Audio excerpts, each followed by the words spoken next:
Russia, as you may have heard, faces economic ruin over its brutal war on Ukraine, and the rest of the world is grappling with the financial fallout. As Russia attacks continue, Congress is moving forward with legislation to end normal trade relations with the country. Zanny Minton Beddoes is editor-in-chief of The Economist magazine, and she joins us now. Don't you call it a newspaper, not a magazine? That's a typo. We call it a newspaper. You're quite right. You're clearly an avid reader. I am, in fact, that is true. And so I'm very interested to know what you think about how these sanctions that we and the rest of the free world are levying against Russia could actually come back and land and be hard for us here. Well, they've been much bigger than people expected. They've been effective, and they've really decimated the Russian economy. But you're right. Of course they are having an impact here. We've seen it in oil prices. We've seen it in gas prices. We've seen it in prices for a huge number of commodities. And the reason is that although Russia's only the world's 11th biggest economy, it is a commodity giant. It's a huge, huge producer of lots of these commodities. And that's coming back, pushing up prices here. That'll feed into inflation. And inflation was already pretty high here, 8% almost in February. People are hurting when you go to the grocery store, when you go to the gas station. And that, if this conflict goes on, if these sanctions are on for longer, and particularly if Russia reacts and imposes more sanctions of its own, this is going to hurt people. And just one example, which is really, I find striking, Russia and Ukraine together are almost 30% of international sales of wheat.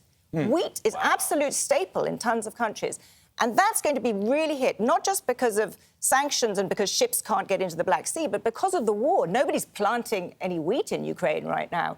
And so people think, my colleagues have looked at this, they think this is the biggest shock to global wheat markets since the First World War, potentially. Wow. So we're going to notice this when you go to the restaurant, when you go to the grocery store.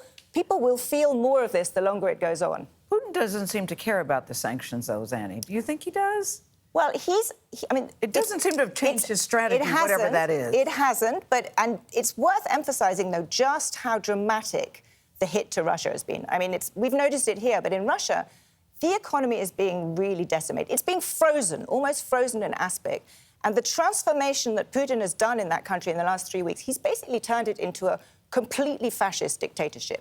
You've had reports on the kind of news that Russians get. It's total propaganda the whole time. It's the fight for the fatherland against the West. They're not getting the story. They're not getting the story. No. He's actually still pretty popular.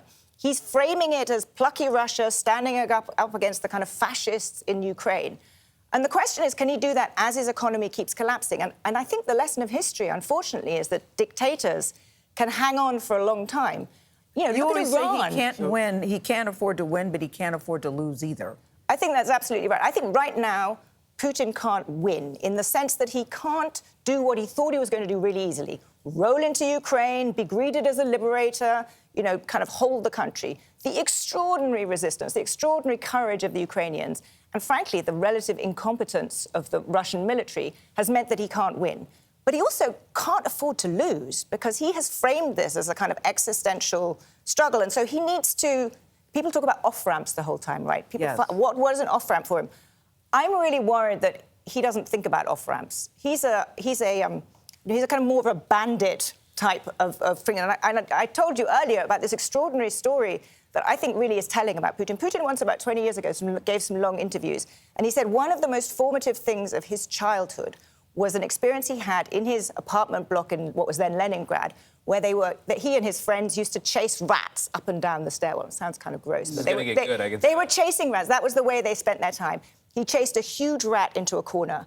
And he said, that rat, when it was cornered, flew at me and started chasing me. And he said, I learned an important life lesson. I learned about how people behave when they're cornered. Wow. And I think he's now in that. And so I really worry about escalation. I think, what's he got to lose? So things like, chemical weapons, even tactical nuclear weapons, they are no longer beyond the realm of possibility, and that's deeply worrying. It is frightening, absolutely. Real quickly before we go, millions of Ukrainians have fled to neighboring countries. What kind of impact will that have on economies in Europe?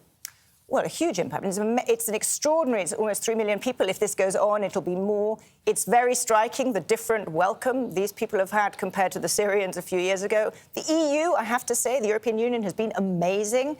It's going to be, if they stay, a huge change. Enormous numbers of, Ukrainians moving to Western Europe, a huge shock for Ukraine. In Western Europe, in the long run, great, right? Yeah. More smart people. Zanny, thank you very, very much. We always appreciate when you're here. Thank you. Yes, we do.